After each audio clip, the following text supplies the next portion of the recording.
जय माता की मित्रों।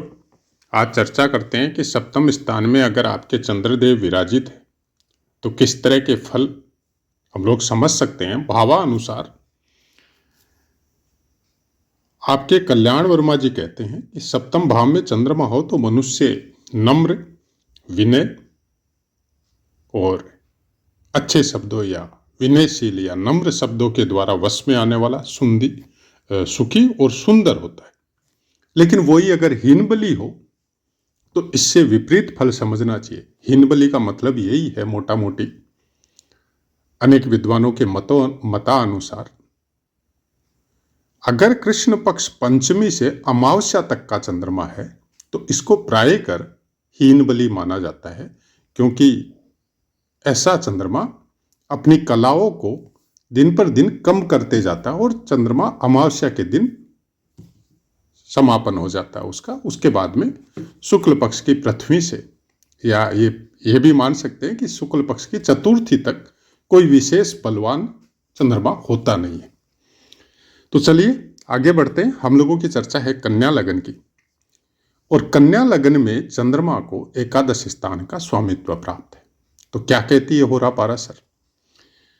होरा पाराशर शास्त्र में लिखा है कि एकादशेश अगर आपके सप्तम स्थान में विराजित हो तो इंसान को ससुराल से धन प्राप्त होता है। ऐसा इंसान उदार हृदय, गुणवान और अपनी पत्नी के वश में रहने वाला, या आप ये समझ सकते हैं कि उसकी बातें मानने वाला होता है। ये सब पुस्तकों की बातें थी। अब थोड़ा अपने हिसाब से या अनेक पुस्तकों के अध्ययन के हिसाब से या बाकी वरक कुंडलियों में चंद्रमा का विशेष जो महत्व है और हम चंद्रमा को किस तरह से समझते हैं। आम और बोलचाल की भाषा में जब बोला जाता है कि आप कोई कृत्य या कार्य या कोई नया काम जब शुरू करने जाते हैं या घर से बाहर जाते हैं कुछ दिनों के लिए, तो एक नॉर्मल सी भाषा में परिवार में, समाज में बड़े बुजुर्गों के द्वारा बोला जाता है कि मन को वश में रखो। अब ये मन को वश में क्यों रखना? संसार में न कोई यंत्र है, न कोई तंत्र है, न कोई मंत्र है जो मन की गति से दौड़ सके। मन की जो गति है उसकी गति की बराबरी आज तक कोई भी चीज नहीं कर सकी। अब साइंस के हिसाब से इसको नापने का कोई यंत्र नहीं है,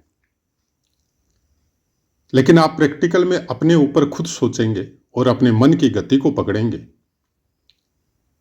तो आपको समझ में आ जाएगा कि अभी मन आपका वीडियो सुनने का कर रहा है, अचानक से आपका ध्यान भटका और आप 2000 किलोमीटर दूर बैठे हुए किसी आदमी की याद आ गई। आप अगर वहां गए हुए हैं तो वहां का सीन और वहां की सब चीजें आप अपने हृदय में या अपनी आंखों में उसको देख सकते हैं।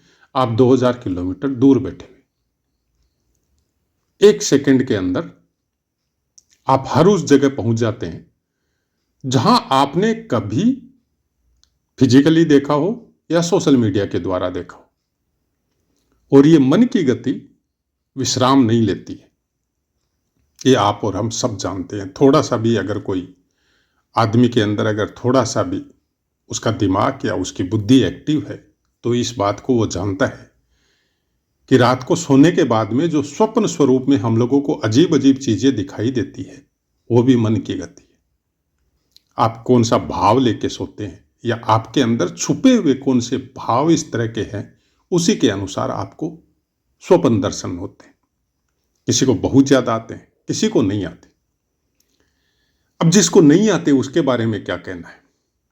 जैसे हमको नहीं आते तो आप ये सोच लो कि ऐसा इंसान आत्मबली होता है।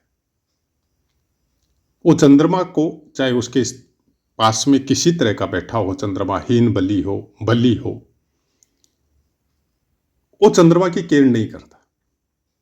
जो भी आत्मबली इंसान होगा, जिसका सूर्य तत्व ज्यादा थोड़ी अच्छी मात्रा में जागृत होगा, वो मनोभावों पे हो सकता है, कलयुगी पुरुष है, समय का अपना एक एनर्जी होता है, कलयुग का अपना खुद का एनर्जी है, वो मनोभावों पे हो सकता है अंकुश नहीं लगा सके, लेकिन वो मनोभावों के वश में भी नहीं रहता है और जहां उसको मौका मिलता है उसको मारने की कोशिश करता है। चंद्रमा सप्तम स्थान में काम त्रिकोण के एकदम ऊपरी त्रिकोण पे बैठा हुआ है। पत्नी का स्थान है, भोग का स्थान है, पार्टनरशिप का स्थान है, और यहां से एक नई जनरेशन की शुरुआत का स्थान है। और योग दृष्टि के द्वारा अगर देखें तो ये मूलाधार चक्र है आपका। अब इसके बारे में थोड़ी अलग चर्चा अलग पाठ में कभी करेंगे, क्योंकि ये स्थान एक्टिव होने से ही ईश्वर के उस रूप का या उस चीज का आप स्मरण कर सकते हैं, एक से अनेक होने की प्रवृत्ति जो इंसान ही नहीं, पशु पक्षी जानवर सब में होती है। इंसान में थोड़ी डेवलपमेंट के द्वारा होती है, संस्कारों के द्वारा होती है, संस्कार विहीन है उनके द्वारा भी होती है। इंसानों के लिए संस्कार बनाए, धर्म बनाए, पथ बनाए, पंथ बनाए, आचार विहार शिक्षा, ये सब बनाई गई। इसलिए केवल इसी चंद्रमा को कंट्रोल करने के लिए जितने भी धर्म शास्त्र हम लोगों के वेदों के द्वारा या पुराणों के द्वारा या भक्ति मार्ग के द्वारा या योग विद्या और षट चक्रों को भेदन के द्वारा, सब कुछ केवल चंद्रमा को कंट्रोल करना है और कुछ नहीं। जितने भी आप जिस भी धर्म में आप जाओ, वहां की पुस्तकों का अगर थोड़ा रिसर्च करो, थोड़ा ध्यान से उनको थोड़ा हृदयगम करो, तो आपको समझ में आता है कि केवल आपके मनोभावों को कंट्रोल करने के लिए यह सब चीजें अपने ऋषि मुनि या संत महात्मा या उन दिव्य पुरुषों के द्वारा बनाई गई है। अलग अलग रास्ते हर ऋषि मुनि, हर संत महात्मा ने अपने जीवन के अलग अलग रास्ते आपको बताए हैं, लेकिन हर जीव की कहानी अलग होती है, उसके शरीर की या उसके चक्रों की ऊर्जा अलग होती है, और तो उसकी यात्रा भी अलग होती है। आप ये मत सोचिए कि जब आप इस मार्ग में जाएंगे, मन के कंट्रोल करने वाले मार्ग में, तो आप जो लिखे हुए वेद शास्त्र है उन्हीं मार्गों का अध्ययन करके आप भी उसी पे चलेंगे, कभी नहीं चल सकते। वो आपको मन में कंट्रोल करने की विधि बताते हैं कि आपको करना क्या है, और जब वो करे हुए हैं, उसका एक्सपीरियंस उनके पास है, तो आप उस विधि का जब पालन करते हैं तो मार्ग अपने आप मिलता है। किस तरह से मिलेगा? सबकी अपनी अपनी यात्रा है। आप उस विधि का पालन कीजिए जो संत महात्मा बताते हैं, या अपने समाज के या धर्म के संस्कार बताते हैं, उसके अनुसार चलिए, तब आपको समझ में आएगा। यहां से चंद्रमा आपके लगन पे पूर्ण दृष्टि देता है। अब कोई अगर ग्रह वहां पर बैठा है, तब फिर उनके फलों में परिवर्तन आ जाता है, और अगर नहीं बैठा है, स्वतंत्र है चंद्रमा, तो फिर आपको थोड़ा चार्मिंग पर्सन बना देता है। आपके चेहरे पे कुछ भौतिक दृष्टि से इस तरह का ग्लेज दे देता है, जैसे भोलापन, जैसे कि सामने वाला देखे तो देखता रहे। आप दुबले हो सकते हैं, सांवले हो सकते हैं, कलर आपका वाइट या ग्रे या रेड या कुछ भी हो सकता है, लेकिन चार्मिंग होता है। ऐसा इंसान मतलब आंखों को बड़ा भला लगता है अगर चंद्रमा का लगन पे दृष्टि आता है। ऐसे इंसान की भी वाइफ भी बहुत सुंदर होती है। भोग दृष्टि से, शारीरिक भोगों की दृष्टि से ऐसा चंद्रमा प्रचुर मात्रा में भोग दिलवाता है आपको, और भोगों के प्रति आप समर्पित भी रहते हैं। आपकी खुद की कोशिश ये रहती है कि शरीर की जो भी इच्छाएं हैं हम पूर्ण करें। क्यों? एक तो चंद्रमा है जो मन को कंट्रोल में करना या चंद्रमा को कंट्रोल करना संभव ही नहीं है।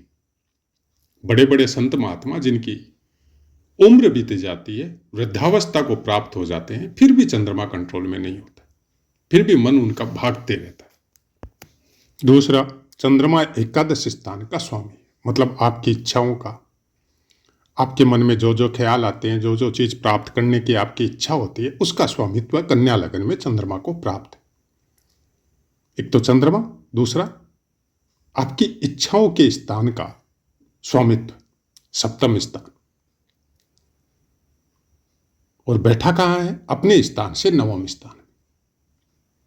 भाग्य के द्वारा बहुत कुछ प्राप्त होता है। ऐसा इंसान का बहुत बार यह भी देखा जाता है कि चंद्रमा का बल अगर अच्छा है, अच्छे अंशों पे विराजमान है और कोई क्रूर या पापी ग्रह की युति या दृष्टि नहीं है,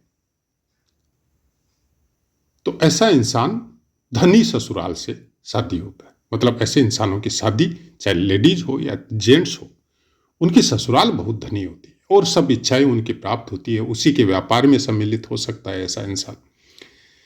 अब ये मीन राशि है, तो ये भी दर्शाती है आपको कि जल से कुछ विशेष लगाव होता है और जल से ही कुछ न कुछ आपको तकलीफ या पीड़ा भी होती है। दोनों चीजें हो सकती। ऐसे इंसानों का रहन सहन या उनका बिजनेस या उनका व्यापार या उनका घूमने का मन हमेशा समुद्र या नदियां, ये सब चीजें आपको ज्यादा आकर्षित करती है और उसकी तरफ आप ज्यादा मतलब मोहग्रस्त भी होते। मीन राशि में पूर्वा भाद्रपद का चतुर्थ चरण शुरुआत में, फिर उत्तरा भाद्रपद के चारों चरण, फिर रेवती नक्षत्र के चारों चरण आते हैं और उसके बाद में यह राशि और ये नक्षत्रों की सीरीज का यहां पे समापन होता है। अब प्रॉब्लम यह है, इसकी नक्षत्रों के पाठ हमारे बहुत ज्यादा दिए हुए हैं, तो आप उनका श्रवण कीजिए, उनको समझने की कोशिश कीजिए। हम केवल एक इशारा कर सकते हैं आपको कि रेवती नक्षत्र में अगर चंद्रमा बैठा हुआ है और खासकर चतुर्थ चरण में बैठा हुआ है, तो यहां पर बैठे हुए चंद्रमा का फल समझना बहुत मुश्किल है। आपको लग्नेश मतलब बुध देव और नक्षत्र का स्वामित्व है, खुद बुध, वो कहां प्लेस है, किस तरह से प्लेस है, किस तरह से कन्या लगन में या बाकी ग्रहों के साथ उसकी दृष्टि या युति है। लेकिन मीन लगन में, अब मीन राशि में रेवती नक्षत्र के किसी भी चरण और खासकर सबसे लास्ट का चरण में अगर चंद्रमा है और आपके लग्न के अंश उसके समीप नहीं है, तो यह पीड़ादायक है। लेकिन लग्न के अंश के भी समीप है, मान लीजिए आपका लग्न का अंश भी 17, 18 या 19, 20 या 22, 25, 27 कुछ भी, जिसमें रेवती नक्षत्र आ रहा है, क्योंकि लास्ट का 26.40 डिग्री के बाद में लास्ट चरण आएगा, तो वहां पर लग्न के अंश के समीप है, तो ये अच्छा या बुरा जो भी परिणाम देगा उसको भोगना ही पड़ेगा, वो कटेगा नहीं। फिर चंद्रमा का फल आपको खुद को अपने ऊपर जज करना पड़ेगा, समझना पड़ेगा कि हमको इसको किस तरह से कंट्रोल करना पड़ रहा है। चंद्रमा की रेमेडी बहुत सिंपल है लेकिन बहुत मुश्किल है। मन को वश में रखना है, गलत चीजों की तरफ आकर्षित होना या गलत लाइन में या गलत संगति में या गलत मित्र जो आपको गलत रास्ते पे डाल रहे हैं वहां से दूरी होना, ये सब कुछ आपके मन के ऊपर निर्भर है। जहां मन कंट्रोल में करना शुरू कर दिया वहां चंद्रमा की रेमेडी और चंद्रमा ठीक होना शुरू हो जाता है। तो आशा है मित्रों पाठ समझ में आया होगा। अब अपनी वाणी को विराम देते हैं, आपसे आज्ञा लेते हैं। जय माता।